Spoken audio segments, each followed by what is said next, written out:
for coming. We're so happy to have him here giving his presentation about Durand Eastman Park. You might be familiar with his two books that he's written, one on Mendon Ponds, and the most recent is on Durand.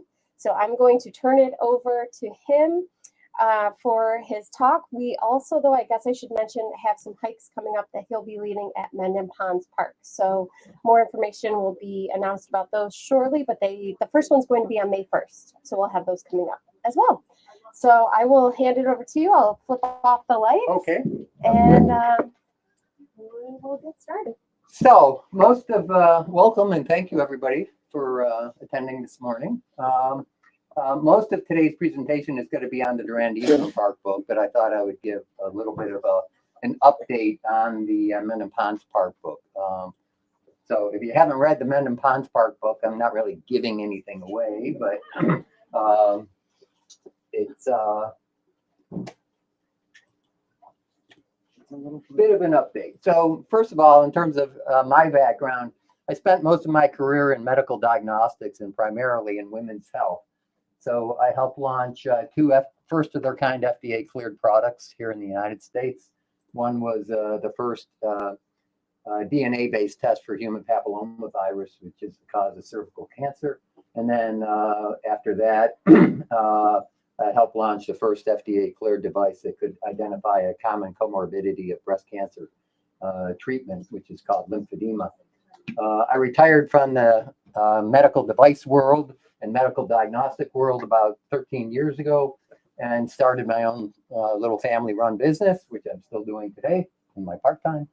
And then in 2021, I started the Fairchild Walking Tours, which is essentially what Liz mentioned. I'll be doing both Fairchild Walking Tours of Mendon Ponds Park throughout the year, and those are sponsored essentially through the town of Pittsford Rec Department. But Liz and I thought it might be interesting to offer it for clients and her customers here. So the first one is May 1st, and then I think we have dates in the end of June, and then early September and early October. And then in 2023, I co-authored the book on Mendon Ponds Park with Diane Ham, and I think the next slide gets into that a little bit. And then last year, I authored a book by myself on Durand Eastman Park, and we'll definitely get into that. My first typo is that I've been married 43 years now. I still have 2 children that I know of, and three grandchildren. So this is Diane Ham, who's my co-author on the Mendon Ponds Park book. She's been the town of Mendon historian now for 46 years now. So Diane, I would, as I was preparing to give walking tours of Mendon Ponds Park, I would occasionally call up Diane and say, "Hey Diane, why is this way in the park, or why is that, here?" Because I would notice odd things around the park. And actually, the first walking tour I'll be giving here with Liz is going to encompass many of those questions that I had as I wander and run around the park.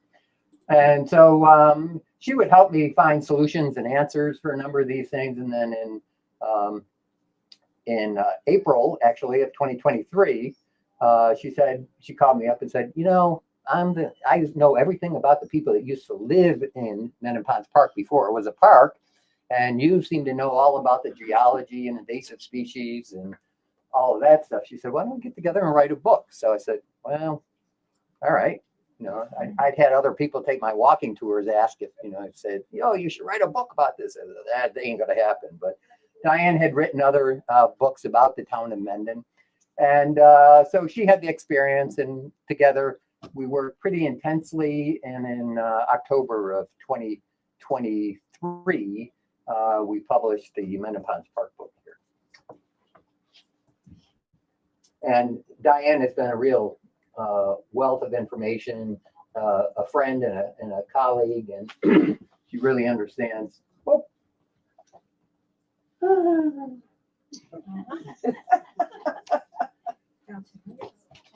Yep, excuse me.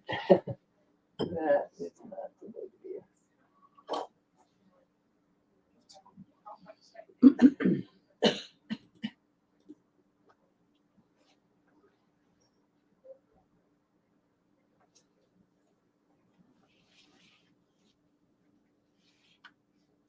don't know if this is gonna. Well, that's good, but well, I think for the sake of time, I am going to. We're just going to kind of skip ahead here. And I'll just cover kind of verbally here what I was going to cover in the about the Men in Ponds Park book. Since I wrote the Men in Ponds Park book, there's been a number of realizations that I've had. And so I was just going to update you on some of those. The park itself is only there because of Professor Herman Leroy Fairchild. He was a professor of geology at the University of Rochester from 1880 to 1920. It was Professor Fairchild who recognized how unique that 5 square mile area was because of its geographical features of glacial recession, kettles, cames, and eskers. Within a 5 square mile area of the park there, you have 2 different eskers, you got numerous kettles, and all the sledding hills are really cames. So I won't get into what each one of those are. It's all covered in the book and everything. But the park itself was commemorated on June 30th of 1928. So it's got a 100-year anniversary coming up in 3 years. But I was always astounded as we were writing this book that there was nothing in the park ever named after Fairchild. There's not a shelter, there's not a cabin, there's not a trail, there's not a road, nothing. It's like he was unknown. And it's not because people didn't like him. As a matter of fact, all of his colleagues said what a fantastic person he was, his students, other scientists that he worked with, etc. It was just one of those things that just never came together, unfortunately. So I had the realization that Fairchild spoke at the dedication of Men in Ponds Park on June 30th of 1928. He and a number of other scientists and some politicians naturally jumped into it. But he was 78 years old at that point. And I think that at 78 years old, he probably didn't care, first of all, whether or not anything was named after him in the park. His goal was to get it set aside as a park for Monroe County because of its unique features. And it also makes sense that at the time it was first dedicated, it was formerly farmland. So it was all pretty clear cut. You didn't have the nice treed areas and the pines and all of that, the deciduous woods and hardwood forests that we have there now. And there certainly weren't any shelters to be named after him. There weren't any cabins to be named after him. There weren't even any trails that were named at that point. So I don't think he had any expectation in 1928 that anything should be named after him. For him, it was mission accomplished that he, got that area turned into a park. But I thought, well, there's kind of an injustice there, really. The man responsible for the park being there doesn't have anything named after him. So if you're familiar with the park at all, there's 2 quarries in the park. They're actually not in the park. They're contiguous to the park, just outside of it. One was Clover Sand and Gravel, which is right by where Canfield Road and Clover Street runs north and south in there. You have the old quarry in there. The other one is over on South Wilmarth. But the sand and gravel quarry right there by say off of Clover Street had they stopped mining it for sand and gravel back in 1993. And they basically let the water fill back into the normal water table. And it's now, I guess you could consider it either a very large pond or a relatively small lake. So I did a little bit of research with the United States Geological Survey people, the USGS in Washington, D.C. And I was curious because it doesn't have a name, that body of water. It's 11.4 acres, but it doesn't have a name. Spall, the developer, owns all the land around it. So I called up Spall's office and spoke with his daughter, Stacy, I think her name is. I said, what do you guys call that body of water there? And she said, well, we don't call it anything. It's we just call it the Quarry Lake or something. So I read up a little bit more on at the USGS site, and then I went to Bill Smith, the supervisor of the town of Pittsburgh. I said, hey, Bill, I think we have a really, really unique opportunity here. How many people in their lifetime get to name a body of water, right? And so I explained to him how I thought it would be really cool if we named that lake Lake Fairchild. And he thought that was a great idea. So I presented on March 19th to the town of Pittsburgh board, and the town attorney had already contacted the USGS in Washington, D.C. I submitted an application at the end of June, which was incredibly simple. Actually, you submit an application to the USGS if you've got something you want to name. If you got a mountain in your backyard, or a woods, or a pond, or a lake, or a river, anything geographical you want to name, you can. And I thought it was going to be incredibly complex to do. It wasn't. It was simple. It was nothing like an IRS 1040 ring, which is what I was expecting. So I submitted this application, and basically wants to know, well, where is this thing? What is it? Why do you want to name it what you want to name it? And then you submit the application, which I did. They review it, and then as a final step, they make sure that Native Americans don't have any objection, to your naming something or changing the name of something. And then in October of this last year, got a letter from the USGS saying that now that Quarry Lake is officially now Lake Fairchild, which is pretty cool. So Fairchild finally has something named there. And I was just over at the park office earlier this week. And the park supervisor, his name is Scott. And Scott said, come on out here to the garage. And I went out to their garage, and he had 3 signs made up. It's a Lake Fairchild, and they're now posted there. So in a couple of different areas. So that's what I was going to give you as an update, that if you go to like the Quarry Meadows Trail, which is right off of Canfield Road by the kiosk at the bottom of the hill there, when you first turn off of Clover, you'll now see a small sign up there that says Quarry Meadow is the trail, and Lake Fairchild. And so, and I bring that up also because, as you'll see, there's a lot of kind of odd similarities between these two parks that I've written books about. And it wasn't necessarily planned that way, but it's kind of worked out that way. And we'll get into that a little bit more. So on to the Durand Eastman Park book. And we'll have a Q&A session if you'd like, rather than asking any questions while we're here. We'll do a Q&A at the end of the presentation, if it's all right. So Durand Eastman Park, these are the 2 gentlemen who are responsible for it. And I did not plan on writing a book about Durand Eastman Park. I'm formerly from Irondequoit, and so I just wanted to know, well, everybody knows who Eastman is. Who's this Durand guy? And the more people I asked, the more I found out nobody knows who Durand was.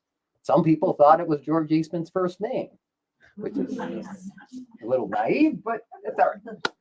So, so I began looking into Durand and his life, and found it so fascinating. All of a sudden was getting so much information coming at me, because I was visiting the George Eastman Museum and working with their archivist there, John Ellsbury, who was incredibly helpful, got fantastic information from there. And I worked with the city historian, Christine Radarski, and a number of other primary sources, people that knew him, people that know the park, etc. So I finally had so much information coming at me, I started to write it down just so I could remember it all. And eventually I was like, well, I guess I'm writing a book. So that's what happened. In this photograph, actually, only one of them is a photograph. The one of George Eastman there on the right was taken in Paris when he was 39 years old. George Eastman was born in 1854. And he was very driven by business. Obviously, he brought photography to the globe. And his family came from Waterville, which is just east and south of Syracuse, kind of south of Herkimer, if you will. And so a family of very modest means. And the rest of his life was very much driven by business. On the left-hand side here, you have a portrait a painting of Dr. Henry Strong Durand. This was from a copy that I obtained from the art museum at Yale University. And a little bit more on that in a second, but it's not a photograph, although it kind of looks like one. And oddly enough, there are no photographs that I'm aware of these two gentlemen together, which is kind of shocking because, in fact, there's a photograph I have in the book of George Eastman, who took a photograph of Henry Durand's summer home up on Lake Ontario, but there's no photograph of the two of them together.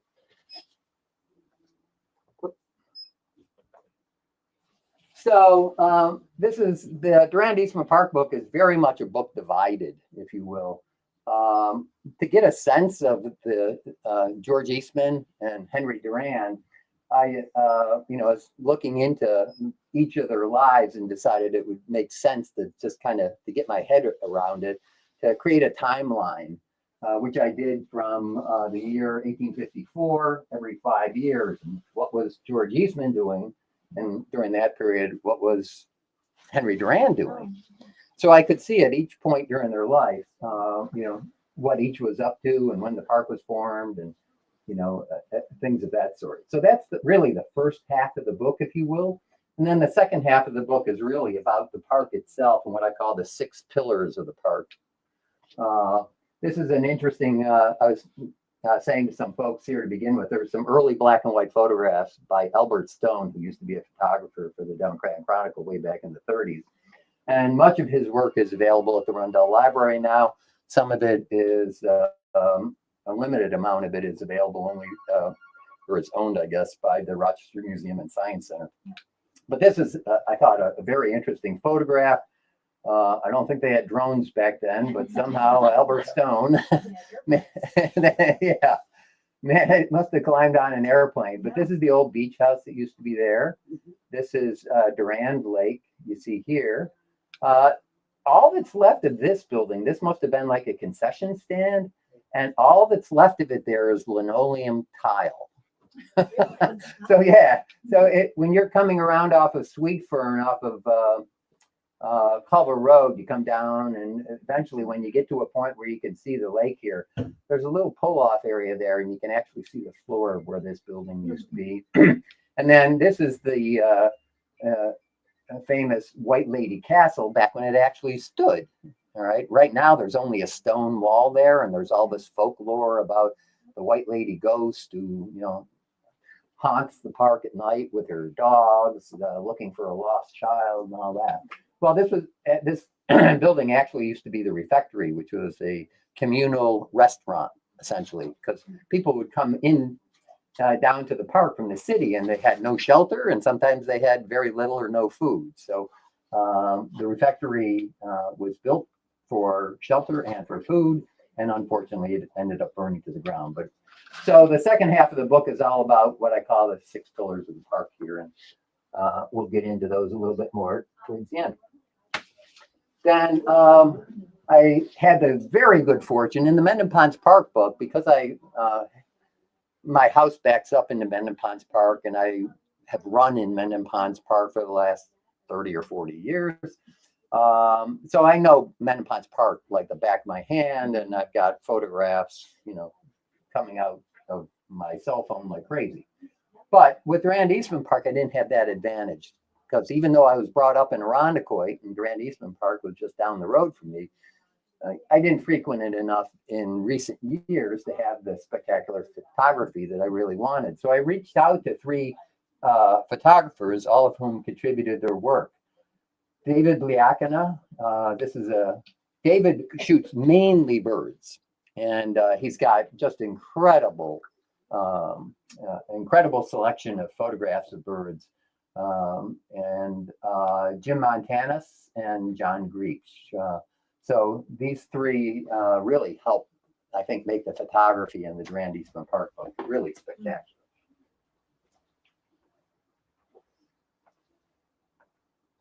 Come on. So here's an example of John Greach's work. John's an aerial photographer, so all of his photographs are taken from about 1,000 feet from his private plane.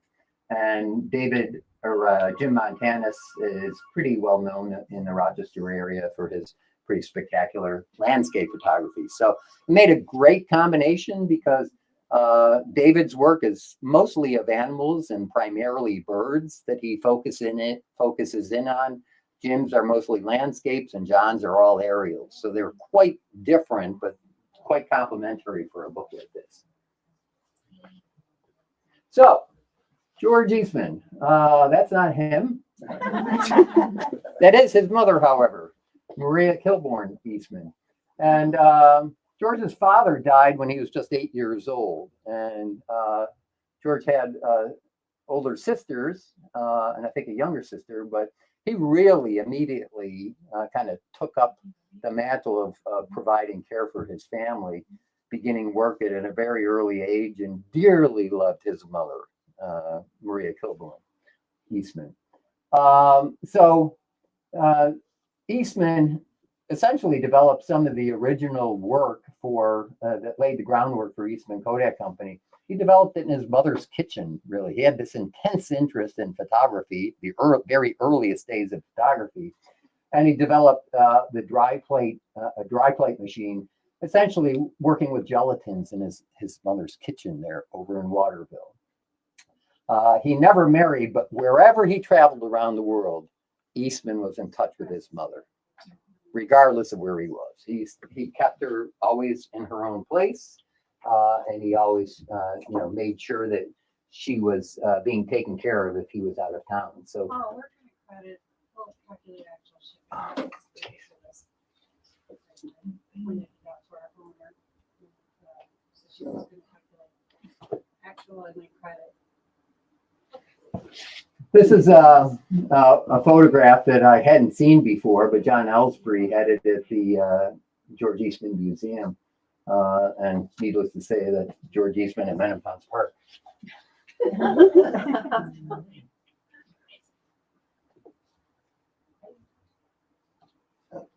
This is an early map of Irondequoit. It's called a 1974 Beers map.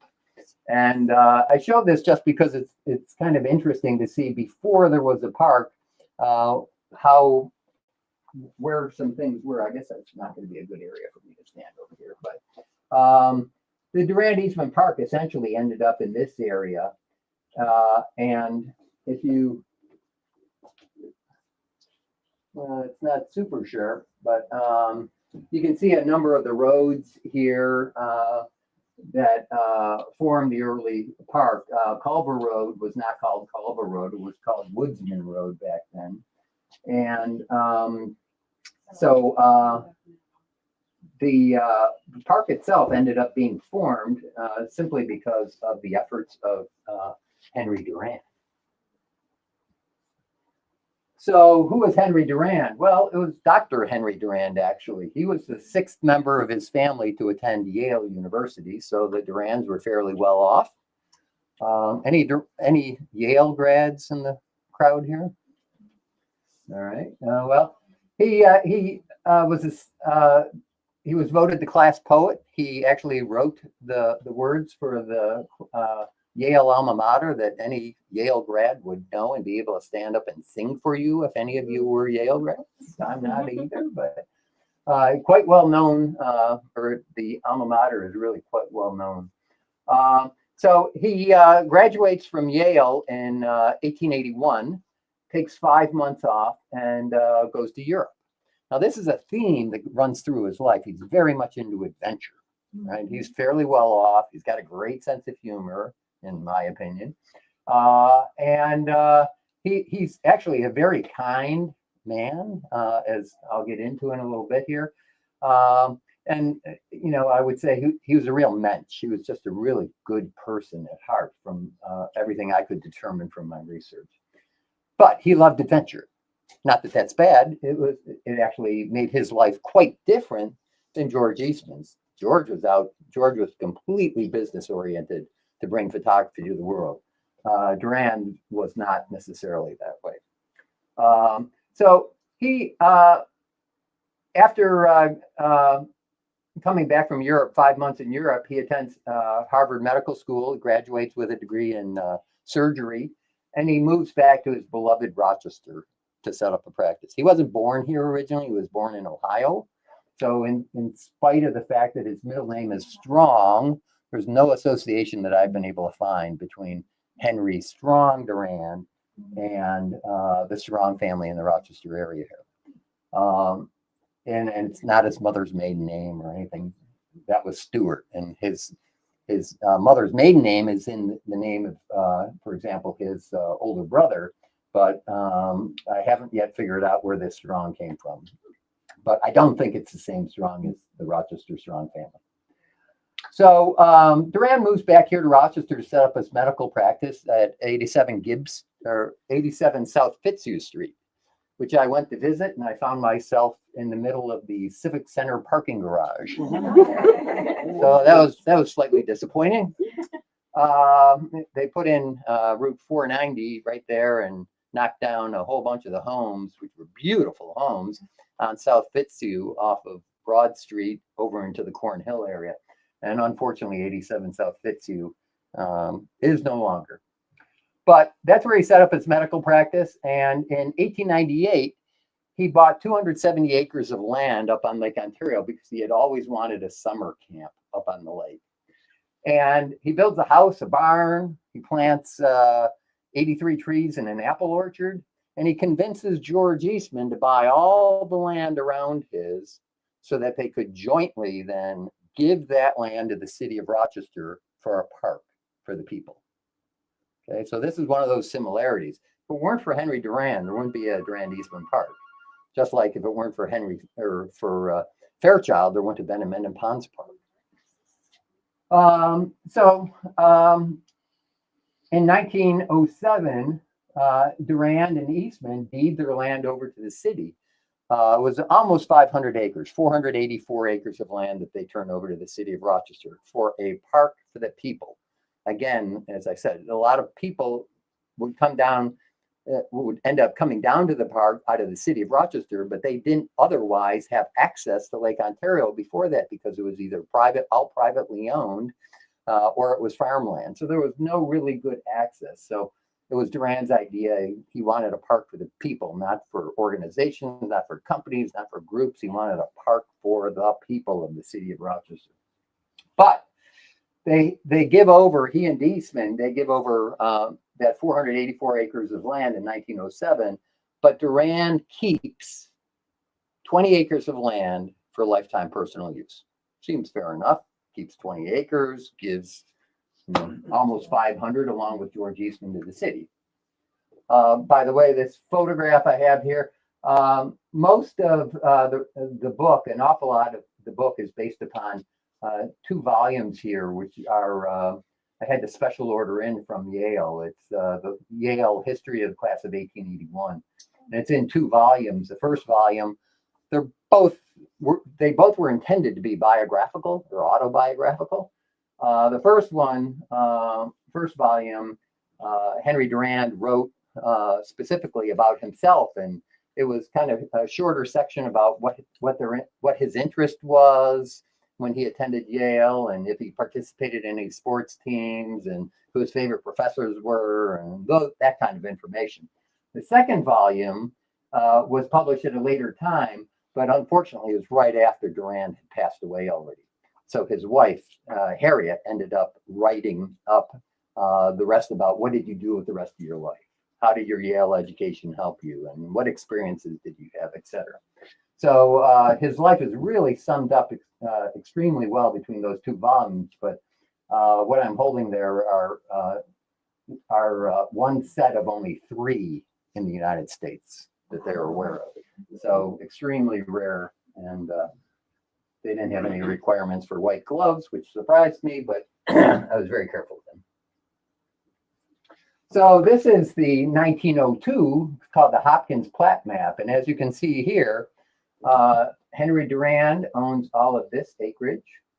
And George Eastman ends up buying the mango farm here. He ends up buying the Lop farms here and another farm over in this area.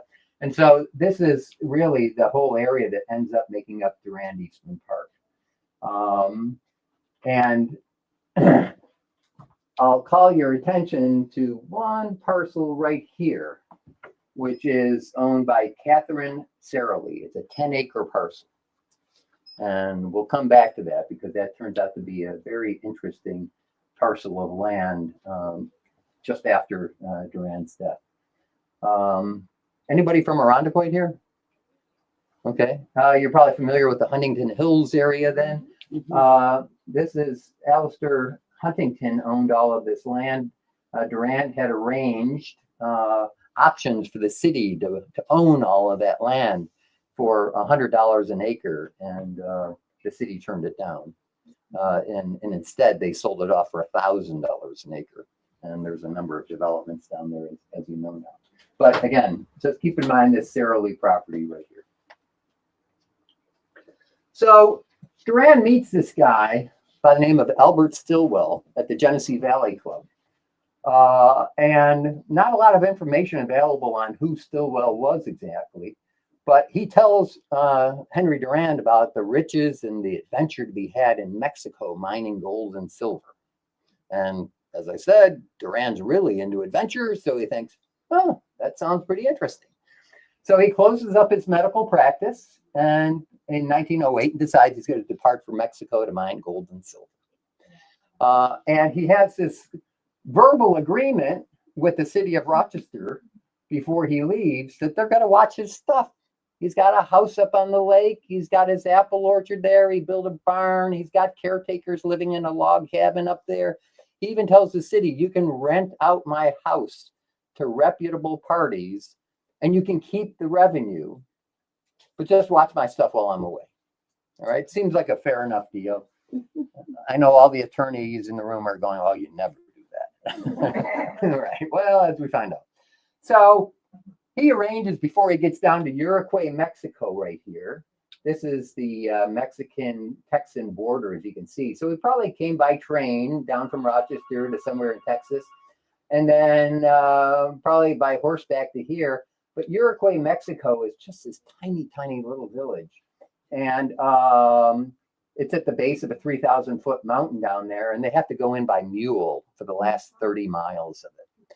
Prior to his arrival, he had already arranged for a home and a housekeeper in Uruguay.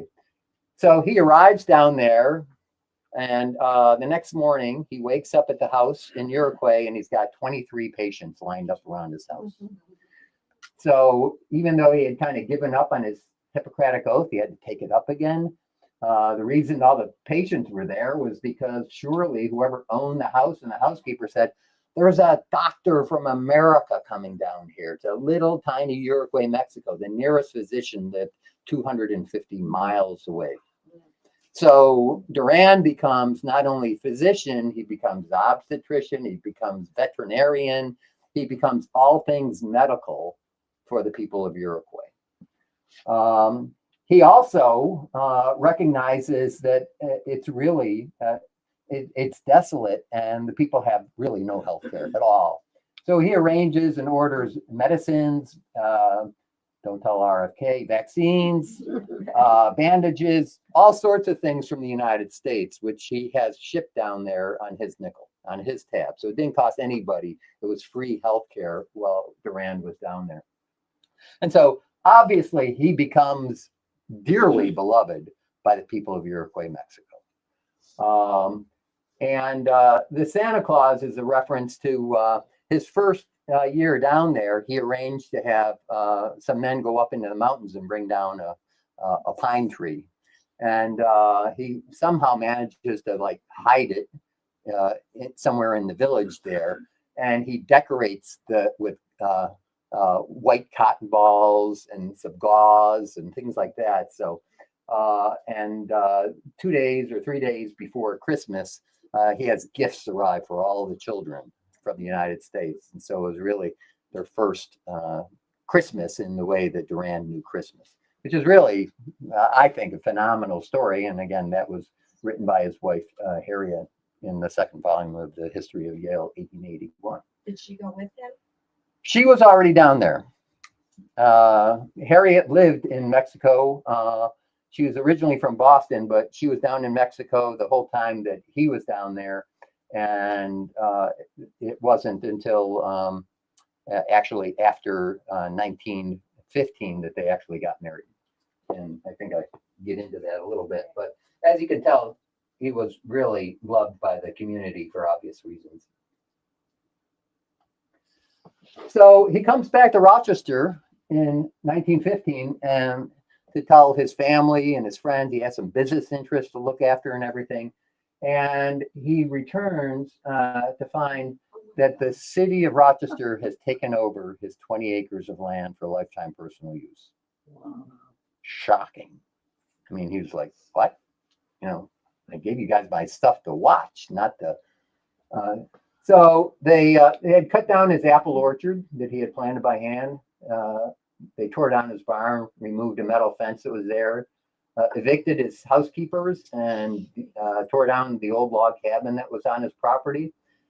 And the reason they did this, as you will see, is because the person who ran the Monroe County Parks Department at that point was Alexander Lamberton. Ooh, ouch. Yeah. And Lamberton had decided that Durand's 20 acres of land for lifetime personal use was the best place to put a zoo. We already had the Seneca Park Zoo in Rochester, and so Rochesterians were saying, hey, time out a second, why does a city the size of Rochester need 2 zoos? And Lamberton kind of stood back and said, well, no, we're going to keep Seneca Park Zoo, but we're going to create a zoo in Durand Eastman Park just for hoofed animals. And he ended up buying all the hoofed animals himself for that zoo. This is this map you see here is from a later letter that Henry Durand wrote to the Rochester city mayor, Clarence Van Zandt, back in the day.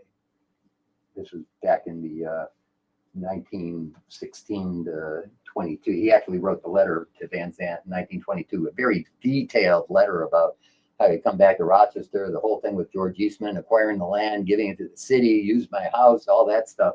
And this was the 5th page of his letter. And as you can see, it even, the map here is the 5th page, and it says, Dr. Durand, lifetime use. This is the 20 acres of land that he had kept. That land is now on what we call today Zoo Road. It wasn't called Zoo Road back then. So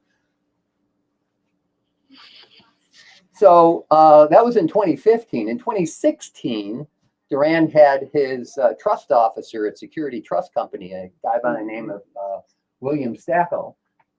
He had him try to formalize with the city of Rochester that informal agreement that he thought he had with the city about his land, his property, the buildings, all of that stuff. And so Stackel wrote Lamberton and trying to formalize that verbal agreement. And he got this letter back from Alexander Lamberton saying, I hereby advise you that the Department of Parks in the city of Rochester does hereby assume control of the homestead of Dr. Henry Durand. I had a really hard time with this. I had trouble sleeping. After how generous he was. Yeah, right, exactly. I mean, and so I called up. She was Christine Radarski was then the city of Rochester historian, and she's now the Monroe County historian. But I asked Christine. I said, I got to meet with you for lunch. This is really upsetting. I'm a Rochesterian, I was born and bred here and everything, and this is just so upsetting. And so I had lunch with Christine. She said, well, I showed her my proof sources and all of that. And she said, well, you got to print what you feel is, you've got evidence for. And the following week after we had lunch, she went into city archives and old not abandoned, but city-owned buildings and dusty file cabinets and everything, and she ended up sending me about 15 more PDF files of letters between the city and Durand, about the eviction of the people down there and all that. So really a kind of a very, very sad state of affairs, but that's where Lamberton, I think part of the reason why Lamberton wanted to build a zoo there was because the Seneca Park Zoo was not built on Lamberton's watch. And I think he wanted a zoo to his credit as he was president of the Park Commission. So Durand does battle as best as he can, but he knows he's got to get back to Mexico. So he returns in 1916. He meets his wife, Harriet Durand, and she has a daughter by the name of Margaret. So they get married. There's a huge festive event there and everything because he's, got a new wife. He was in incredibly poor health at one point, and he had recovered from that. He has a new daughter, Margaret, now. But right around that time, the Mexican Revolution starts breaking out. And he knows that he's got to get his new family out of Mexico. It's extremely dangerous. So they travel nights only with his spouse and his new daughter. And it takes them 3 months of travel to reach the Southern California border. So after that, he briefly comes back to Rochester a number of times to visit, and he's still got this whole issue going on with the city that's taken over his land, and he's trying to get that resolved. And Margaret decides she wants to study voice, and so they head off to Europe so she can study voice in Venice and Paris and things like that. They actually lived here in Rochester for a while. And Durand tried to have George Eastman arrange to have her perform and stay here in Rochester and sing with the orchestra and operas and things like that. But whenever Eastman is heading that direction, either because he's going to Europe or because he's heading down to Africa for a safari or something like that, he always visits George Eastman in Paris where he's living. So they weren't the tightest of friends. I don't know that George Eastman had a tightest friend. He never married. He had a platonic relationship with a woman, but I don't know that because of his travel and he was so dedicated business-wise, I don't know that he had a closest friend. I could stand corrected on that, but every time he was they were good friends, but every time he visited Europe or had the opportunity, he would stop in Europe and visit Henry Durand. So this is the letter that I had mentioned. This is from 1922. And this is a 5-page letter. This is the actual copy of it. I've got the first page in the book, but I've typed out all 5 pages so people could read it. And the first page is just a verification that I can type, essentially. And so the 4th page or the 5th page of this it was actually a 5-page letter with that map that I showed you that showed Henry Durand's 20 acres of land for lifetime personal use.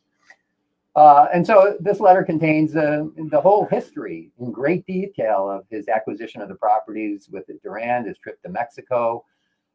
And he says, by the way, I own other property in Irondequoit, which I was planning to give to the city of Rochester, like the Sara Lee farm. And he includes an invoice, right, with the letter charging the city for the barn they tore down, for his apple orchard, and a monthly rent for the land they were using for the zoo they had already begun building in 1911. But this is the interesting point here, is that 10-acre Sara Lee farm that I pointed out on the map, essentially, it's kind of a veiled threat. He doesn't say anything much more than this, other than the fact that you'll get that Sara Lee property over my dead body. And that's the way he really leaves it in his letter to Clarence Van Zandt. So Durand ends up dying in Paris of myocarditis in 1929. He's buried in Mount Hope Cemetery here, along with the rest of his family, his wife, his brothers, his mother, his father, his youngest daughter, his youngest sister, Mary, ended up marrying Dr. Edward Mulligan, who was George Eastman's personal physician. So there were definitely some links between the two. They traveled in the same social circles. They both belonged to the Genesee Valley Club. They both belonged to the Country Club of Rochester. They both belonged to the Rochester Yacht Club. But there was 7 years difference between the two of them. So where and how they first met is speculation. I really don't know. But the fact that they traveled in the same social circles, they knew each other, and then with Dr. Mulligan marrying Durand's youngest sister, Mary, it just drew the two of them much closer together. George Eastman wasn't married, so when he held events at his house, it was Mary who would act as the hostess for those types of events. So he dies in Paris in 1929, and George Eastman dies in 1932. Most Rochesterians probably know he was awfully depressed when Maria Kilbourne died. He was terribly depressed. And as he grew older, not only did that depression stick with him, but he also had tremendous back pain. So he had a hard time getting around. He was entertaining one evening at the mansion on East Avenue, and he told people there he had to go upstairs and write a memo. Goodbye, good night. He went upstairs and wrote a memo to my friends. My work here is over. Why wait? And he shot himself in the heart with an automatic pistol. This was the headline in the DNC the next morning. George Eastman mourned. That doesn't appear in the book because they wanted a ridiculous sum of money for me to show that. Yeah, it's like, hey, this is just a book about local history. So this is another really odd thing. So here's the plot. There's actually 3 plots at Mount Hope Cemetery, but this is one of the 3 Durand plots. This is where Henry's buried, Harriet here, his mother and father here, his brother John would essentially be over here. And then about 20 feet away is where Dr. Mulligan and his younger sister Mary are buried along with their children and everything. So they're all in the same area. They're open to the public, as you know. And oddly enough, this is where George Eastman is buried. I'm sure some of you have probably been there, but it's such a shock. This is not where he wanted to be buried. He wanted to be buried with his mother, who was buried in Waterville with his father. And he lived such a close life and had such a close relationship with his mother, and the depression he went into on her death and everything. He wanted to be buried there in Waterville, New York, with his mother, but was overruled by his niece. Through city officials and people running Eastman Kodak at that time said no, his first love was really Eastman Kodak. It was the business, and so he really should be buried here in Rochester. And so his ashes are right here. And it's a very beautiful setting, but it's, a lot of people that I've spoken to, know where Eastman Park is, or not Eastman Park, but Kodak Park, but I've talked to very few people that have actually, wandered around there. But it's lovely, but it's not where George Eastman wanted to be buried. So this is kind of starts wrapping things up here. Harriet writes a letter after Durand's death. His body sent back from Paris, where he dies, sent back, he's buried, and she writes a letter to the then city manager, Stephen Story is his name. And it says, surely before Durand's death, Harriet and Henry Durand had this conversation about, well, what are we going to do with the land that we still own, contiguous to the park? And it was surely decided that they were going to actually still donate it to the city of Rochester. So it was literally a decision, over his dead body. She sent this letter and she said, we're going to give the Sarah Lee property and some other property to the city of Rochester as an addition to Durand Eastman Park. But the gift is conditional, that I may be permitted at some convenient future date to erect a suitable memorial gateway at the east entrance to the park. That's right off of Culver Road by the Parkside Diner, right there.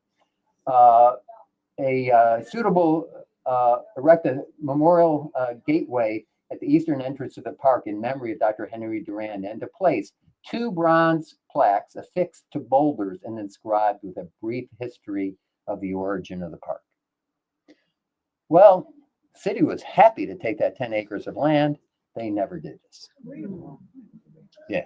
there again, I was just crushed as this research was coming out. And, here's the actual letter that she wrote. It's in a file on Durand Eastman Park at the Rundell Memorial Library. She probably took that to mean that she was gonna do it. It says Well, I may. Yes, I know, right. I'm sure that's. She was- Paul. Yeah. Well, whether or not that someone in the city of Rochester forgot, or they didn't want to do it, or they thought she was 54 years old at the time she wrote this letter. Maybe they thought she was going to go out and source some boulders and, do the 2 bronze blacks things and everything, but that's kind of a stretch. So this is the closest thing that Harriet receives to an apology letter. The word apology doesn't appear anywhere in this 1931 letter from Stephen Story here, but he thanks Harriet for the Sara Lee farm. He says, I know how deeply he, meaning Henry, was at the attitude of former city officials who felt disposed to ride roughshod over his wishes with regards to the development of the park. And he concludes here, the people of Rochester are exceedingly grateful for this gift. But I've been throughout the park. I've spoken with at least 3 or 4 or 5 past supervisors of Durand Eastman Park. Nobody is aware of these boulders or the bronze plaques ever existing. So this last August of last year, the city of Rochester actually owns Durand Eastman Park. It's not owned by the county park. The land is actually owned by the city of Rochester. So I had a meeting with the people in environmental services there because they had a presentation at Camp Eastman last August in which they talked about rebuilding the bathhouse down on Lake Ontario. There was one formerly, as you'll see in the next couple of slides.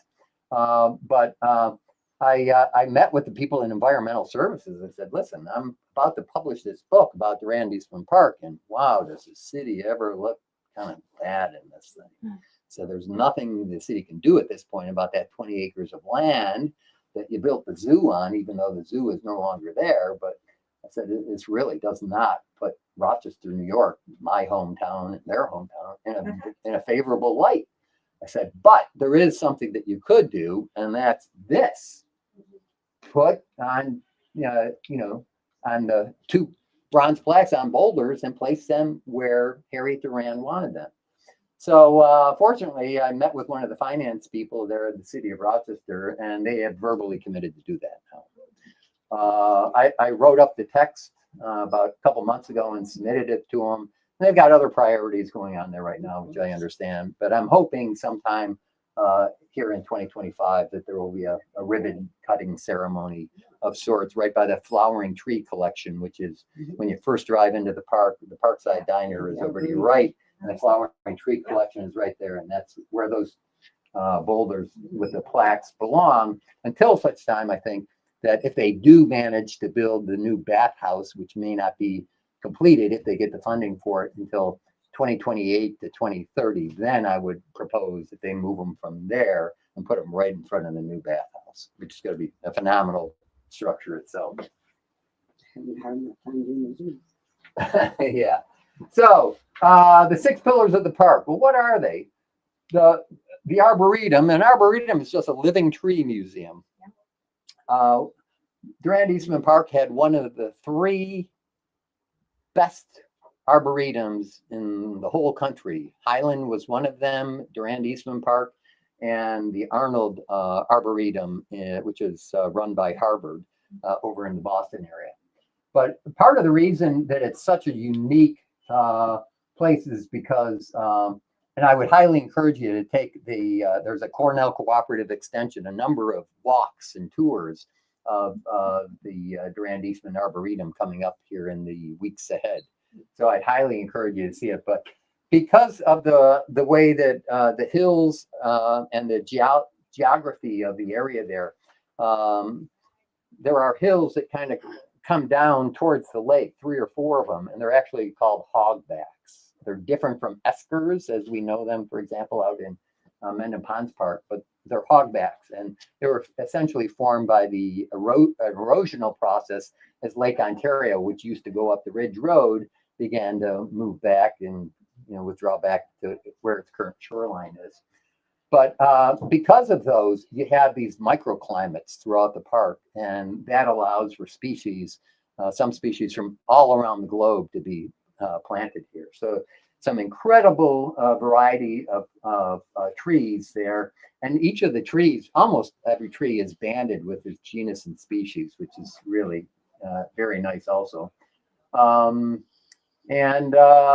I would highly recommend check out the Cornell Cooperative Extension Tour that will be coming up. Then the beach house itself, as I said, they presented this last August, 3 different concepts for a new beach house. This is one of them that I particularly like. This would be Lakeshore Boulevard. The lake would be out in front here. And this is one of 3 designs. There's various phases. There's 3 different phases that the city's environmental services group is going to have to go through before they actually build a new beach house. They're in phase 1 right now. So if anyone travels up Lakeshore Boulevard there, you'll notice that there's areas that are fenced off. There's some heavy, earth moving equipment in there and everything. This is phase 1. They're building stairs from all of that parking area along Lakeshore Boulevard. The areas that we used to watch the submarine races from. Yeah, okay. So they're building stairs now down to the beach from those parking lots. So that's phase 1, and that's in progress right now. Phase 2 will be to raise additional funding so that they can build this, and then they'll set up a plan for moving, the utilities that will need to be moved, and really plan for how they would go about physically building a new beach house there. And then phase 3 obviously is building the beach house itself. But again, that may not happen. It's subject to funding and grants and all sorts of things. The zoo was begun right after Durand left, just about in 1911. This is one photograph, a black and white Albert Stone photograph. The zoo stood until I think it was 1962. The refectory, this is all that you see now. The White Lady Ghost sign is out in front, and that wall you see there. In one of the earlier slides, you could see the building that, the refectory that used to stand above it. And a lot of people think that that's where the White Lady lived. Well, she didn't. That was a communal restaurant that was up there. But this wall still exists, and it's in slight need of repair, but it's still there.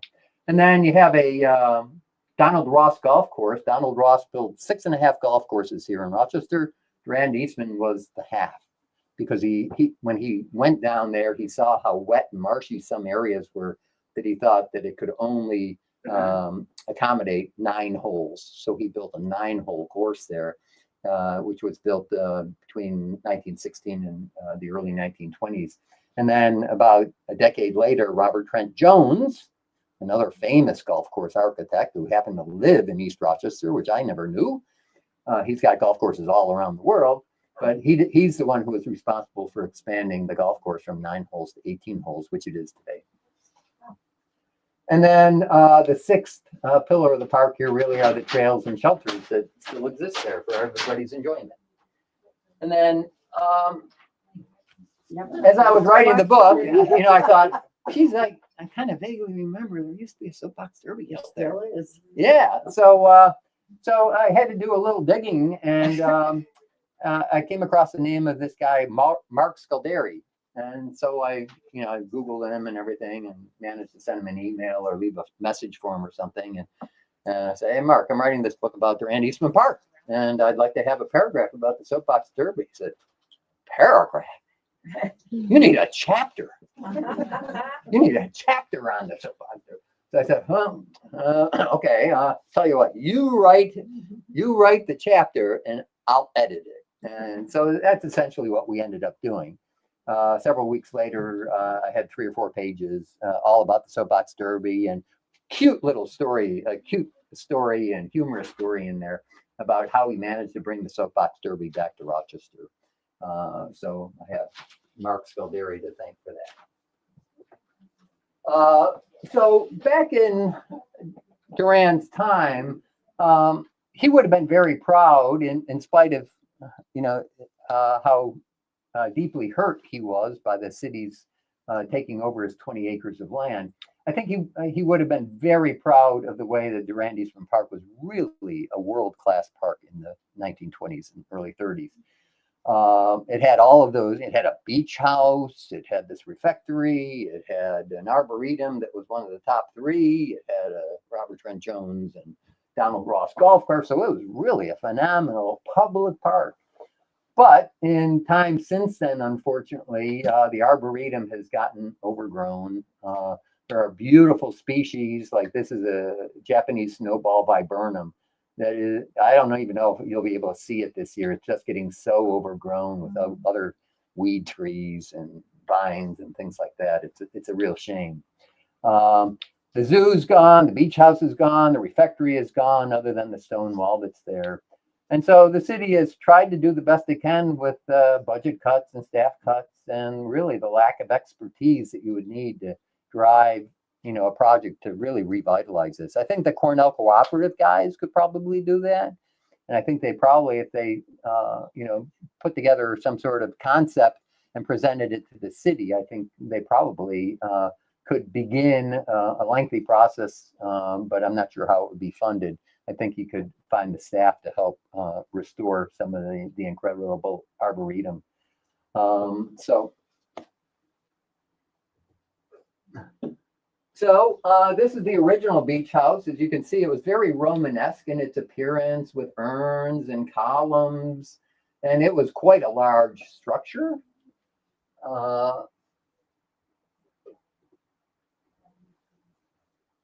These are what were presented last August as the new beach house concepts.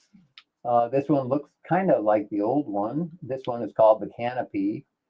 And this one, I think they refer to as the Hill or something like that. So I don't know if they've opened these designs up for public comment yet. They may wait to do that until they know that it's more imminent and they have funding in place for it. But it's good to see that the city is trying to help Durand Eastman Park make a comeback of sorts. And then this is the former Durand Eastman, or the zoo. Yeah, so if you go up Zoo Road, as it exists now, it's a one-way. You can only go from the lake south. But there's a maintenance building, I think, somewhere up in this area. And then they built essentially these pens down into a gully here for the hoofed animals. And there are a lot of Albert Stone photographs. This one I just love because I, for the life of me, cannot figure out how that guy gets up there. I mean, all right, it's a goat, but still, all right. Even if I had ropes and clamps, I don't think I could make it up there. And how did he get down? But I don't know. Somehow they do. Those are him. He just jumps from pillar to pillar. Yeah, I know, but you think how big that is. He's got to weigh as much as all of us do, and the land balanced on piece of cake. So those are Himalayan mountain goats, and as I said, They could do it. Alexander Lamberton bought all of these animals out of his own pocket. So he was determined. So, well, I'm sorry, all the updates I had done to this presentation 3 times last night, none of them stuck. So I have upcoming presentations at the Webster Library, Rundell Library in June. And then I already did one at the Irondequoit Library, but it had like over 100 people. They filled 3 rooms, because it's really Well, it's Irondequoit, yeah. It's Irondequoit, yeah. I mean, you're a quarter of a mile away from the park. So Yeah. that wasn't exactly a big surprise. And then almost at the close, the birdhouse was up on top here, but the book's available. The Durand Eastman Park book is available in a number of different spots. It's interesting. Irondequoit does not have a bookstore. If anybody's looking for something to do, you could open a bookstore in Irondequoit and you'd have the first one. But so I had to kind of get creative and so I have this book is here. Thank you, Liz. And it's some of the Barnes and Nobles carry both books. Some of them, like the Webster store, only carries the Durand Eastman Park book. And you've got all these other venues, but I'll tell a short story here and then we'll wrap it up and answer any questions you have. But the Titus Tavern here, I had to go out to places like Ted's Barber Shop and the food store down there on Pattonwood Drive by the bridge and places like that, Irondequoit Brewing, to find places to sell the books since there's no bookstore. So the guy that owns Titus Tavern said, "Yeah, sure, come on in, and you bring some books with you, and we'll sell them here." Right? Because I don't know how many we'll go through, but bring them in. So I went there on a Friday evening to drop off the books to John, and I can bring these books in, but the place is packed to the gills. I mean, just absolutely shoulder to shoulder like this, crowded. And it turns out that on that Friday night, they were having a surprise birthday party for one of the bartenders who had worked there forever. So that was all very nice, but everybody who had ever been to the Titus Tavern was there. So it's like, wow, I'm here to deliver these, just 5 books there. And there was one seat at the bar. So I went over and I said, the guy on the left, is anybody sitting here? And he said, no, go ahead. And I went to the guy on the right of it. Anybody sitting here? No, it's fine. It's open. Sit down. So I sit down. John Giel comes over from behind the bar. Hey, John, I'll have a beer. And, here are your books and everything. And this guy over here goes, what was that all about? I said, well, I just finished writing a book about Durand Eastman Park. He goes, oh, that's a fantastic park. He says, that's just down the road from my house. I said, oh, where do you live? He said, well, I live off of Pine Grove Avenue. I said, oh, really? He said, wow, that's amazing. I said, I grew up off of Pine Grove Avenue at 43 Poppy Street. He said, that's my house. True story. Yeah. Yeah. Small world, small neighborhood, all that stuff. So I'll close up with another Jim Montana's photograph. This is kind of, there's a lot of photographs of the park that I could post, but you wouldn't really know if it was Durand Eastman or Menopause or something else. But this one's very distinctive because of the Seaway Trail that cuts right across just before you get to the lake as you come down Sweet Fern. So a beautiful photograph of Jim's in the fall. Another photograph of John's from the air of Lake Ontario. And then another photograph of David's. That's a cedar waxwing. Yep. And then this is a later one. It's not in the book, but another one that David just took. Oh, boy. Yeah, which I think is, I know. Look at that. Yeah, American bald eagle down there fishing. So that's it. Thank you. Any questions I can answer for anybody? Yes, Mary Jane. List posted of where you. Oh, I'm sorry. Where can we check on the list of where you're presenting? Well, the easiest thing right now, I have presentations at a number of old folks' homes where I'll be attending one of these days. Sure. But the Webster Library is the next one, and then the Rundell, and then the Irondequoit Library. On the bottom of page 2, is my email address. So if you want to just send me an email, I can give you any updates on where and when and what times and dates and everything that other presentations are going to be taking place. Mary Jane, did you have a question? I sure do. Where did George Eastman's mother live? Where did George grow up? Well, he grew up in Waterville, right? But they ended up moving here to Rochester by the time Eastman was 14 years old, because he actually worked in accounting, I think it was like Rochester Savings Bank or something like that. And wherever he lived, he always had a place for his mother nearby. They lived on on Arnold Park, or she did at one point. And she may have still been living there when he built the mansion on East Avenue.